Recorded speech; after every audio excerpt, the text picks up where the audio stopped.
गौरव। Yes ma'am. Yes ma'am. अरे तुम दोनों क्यों बोले? मैम वो आपने गौरव नाम पुकारा तो असल में मेरा नाम भी गौरव है और इसका नाम भी गौरव ही है।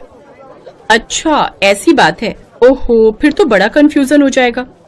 नहीं मैम, कोई कंफ्यूजन नहीं होगा। अभी आप नहीं है ना, इसीलिए। पहले जो क्लास टीचर थी वो तो मुझे अच्छे से जानती थी। अच्छा, तुम कोई 30 मार का हो? कुछ ऐसा ही समझ लो मैडम। बस बड़े बदतमीज बच्चे हो तुम। एक काम करो, मुझे अपना पूरा नाम बताओ। तो सुनिए मैडम, मेरा नाम है गौरव रायजादा। और तुम्हारा पूरा नाम क्या है?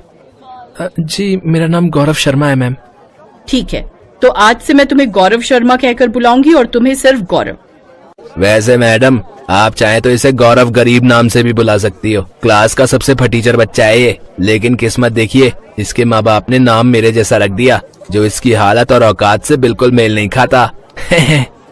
गौरव रायजादा की बात सुनकर क्लास के सारे बच्चे बेचारे गौरव शर्मा पर जोर जोर से हंसने लगे। ये पहली बार नहीं था जब गौरव रायजादा ने गौरव शर्मा का मजाक बनाया था, लेकिन ये सब देखकर टीचर को गुस्सा आ गया और उन्होंने सारी क्लास को डांट लगाई।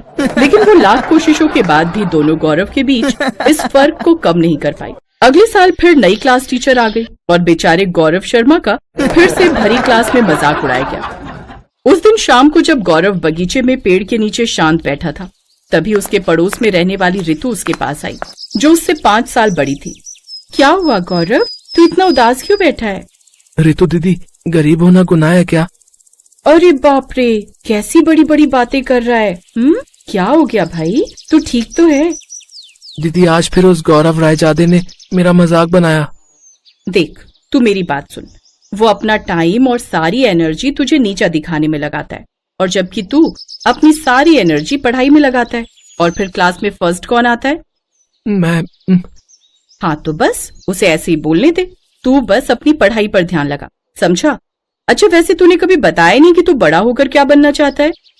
रितु दीदी मैं ना डॉक्टर बनना चाहता हूँ। अरे बाप रे, ये तो बड़ा मुश्किल है। क्यों दीदी, ऐसा क्यों बोल रही हो? देख, एक तो तू जनरल कैटेगरी से है, ऊपर से तेरे पापा के पास इतने पैसे भी नहीं है कि वो तुझे किसी प्राइवेट कॉलेज से MBBS करवा सके। इसका मतलब तो मुझे बहुत मेहनत करनी होगी। हाँ, टॉप करना होगा बेटा, तभी जाकर तेरा सपना पूरा होगा। तो फिर मैं दिन रात एक कर दूंगा दीदी। वैसे दीदी आप क्या बनना चाहती हो? जब बन जाऊंगी तब तुझे खुद ही पता चल जाएगा। रितु बहुत ही समझदार और पढ़ने में बहुत तेज थी और हमेशा पढ़ाई में गौरव की मदद किया करती थी। इसी तरह कई साल बीत गए। अब गौरव 12वीं क्लास में आ गया था। वो अपनी पढ़ाई के साथ साथ MBBS की तैयारी भी कर रहा था और फिर वो दिन भी आ गया जब उसे MBBS एंट्रेंस का पेपर देना था।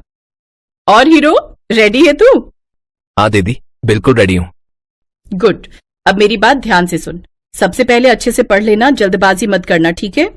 ठीक है दीदी, अब मैं चलता हूँ। All the best hero. Gaurav ने झुककर रितु के पैर छुए और फिर सीधा एग्जाम सेंटर पहुंचा।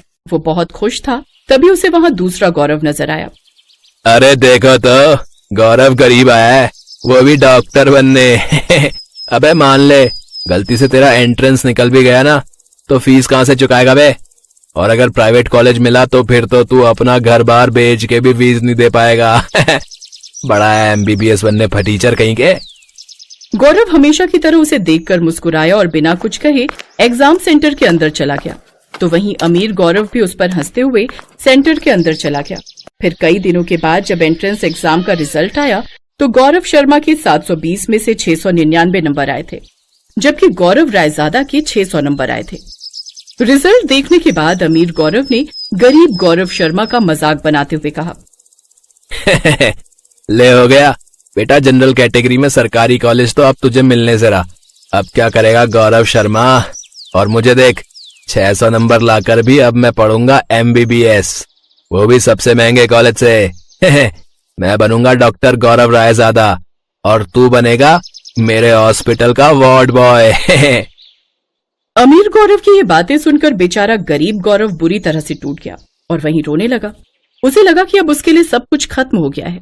वो मायूस होकर सीधा अपने घर, अपने कमरे में पहुंचा। क्या कर रहा है गौरव?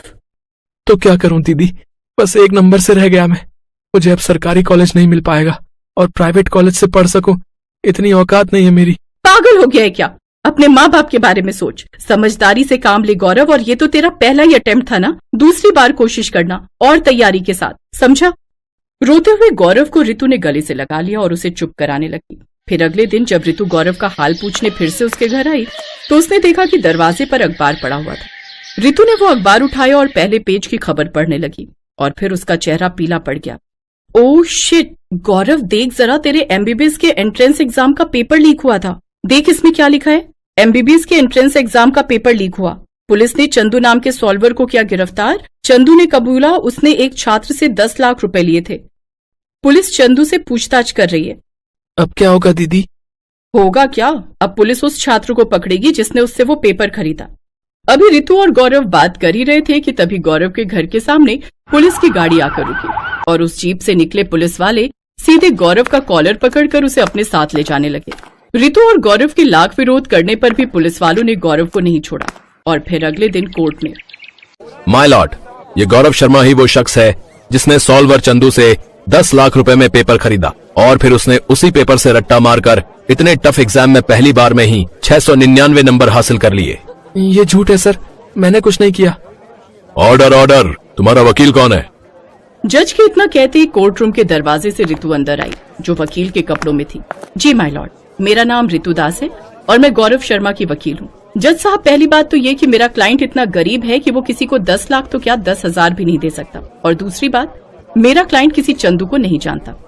झूठ, चंदू ने पुलिस से पूछताछ में गौरव शर्मा का ही नाम लिया है और माय लॉर्ड, पकड़े जाने के डर से ही इसने सुसाइड करने की भी कोशिश की थी। बोलिए, क्या ये भी झूठ है?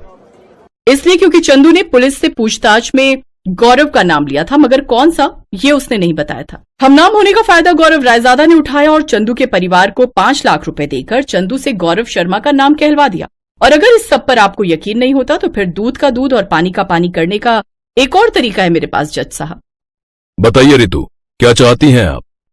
यही, इसी वक्त आप सरकारी मेडिकल कॉलेज के डीन और सीनियर डॉक्टर्स को बुलाइए। वो यही एक टफ पेपर तैयार करेंगे जो पूरे 720 नंबर का होगा और फिर दोनों गौरव आपके सामने ही उस पेपर को सॉल्व करेंगे। ये क्या बात हुई जज साहब? मतलब कुछ भी होगा क्या इस कोर्ट रूम में? एक मिनट, बात में दम है। जल्दी से डीन और उनकी टीम को बुलाया जाए। आज चाहे रात भर कार्रवाई चले पर इस केस का इंसाफ होकर रहेगा। सरकारी वकील गौरव रायजादा को बचाने की लाख कोशिश करता रहा मगर जज के सामने उसकी एक न चली। सरकारी मेडिकल कॉलेज के डीन और उनके डॉक्टर्स की टीम ने वहीं कोर्ट में एक नया और बहुत कठिन टफ पेपर तैयार कर दिया और फिर दोनों गौरव उस पेपर को सॉल्व करने के लिए बैठे थे। 3 घंटे तक गौरव शर्मा बिना सिर उठाए बस पेपर सॉल्व करता रहा और गौरव रायजादा सिर्फ अपना सिर ही खुजाता रहा। फिर ठीक 3 घंटे बाद जब डीन ने पेपर चेक किया, जज साहब, ब्रिलियंट है ये लड़का, इसके 720 में से 710 नंबर आए हैं। अरे वाह, और गौरव रायजादा के? सॉरी पर मिस्टर रायजादा सिर्फ 120 मार्क्स ही ला पाए हैं। लो भाई, हो गया दूध का दूध और पानी का पानी। तो अब फैसला भी सुना दिया जाए। ये अदालत पुलिस को यह आदेश देती है कि वो गौरव रायजादा को यहीं से गिरफ्तार करके उनके खिलाफ मामला दर्ज करे और यह अदालत मेडिकल बोर्ड को भी यह आदेश देती है कि इस कोर्ट रूम में दिए गए पेपर को एंट्रेंस एग्जाम मानकर गौरव शर्मा को उनकी रैंक के हिसाब से उनके मन मुताबिक कॉलेज रियायती दर